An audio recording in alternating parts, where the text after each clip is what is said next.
Aesop's Fables. Since your childhood, you have heard or read many stories of birds and animals.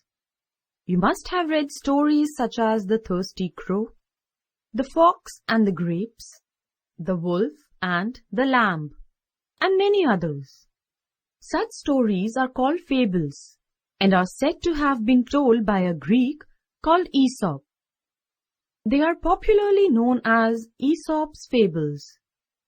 We don't know for certain who this Aesop was or where he lived, but it is said that he was a slave and lived in Greece about 2,600 years ago. He was so good at storytelling that his master, being pleased with him, gave him freedom from his bondage.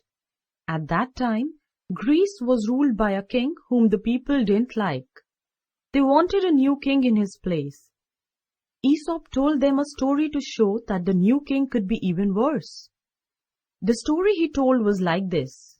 Once upon a time, the frogs were discontented because they had no one to rule over them. Some of the frogs went to god Zeus and asked him to give them a king. Zeus thought they were stupid to ask for this, as they were better off without a king.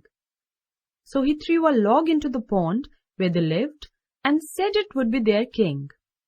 At first, the frogs were terrified by the splash and scuttled away into the deepest part of the pond. But when they saw that the log did not move from where it was, they came up to the surface one by one. By and by, they grew bolder and began to look down their noses at their new king. Very soon they were jumping up and sitting on the king's body. In fact, the frogs did not think much of this sort of a king, so some of them went to Zeus again. They begged the god to take away that lazy king and send them a better one. Zeus was annoyed at being pestered in this way, so he sent a stork to rule over them. As soon as the stork arrived, he began to catch and eat the frogs as fast as he could.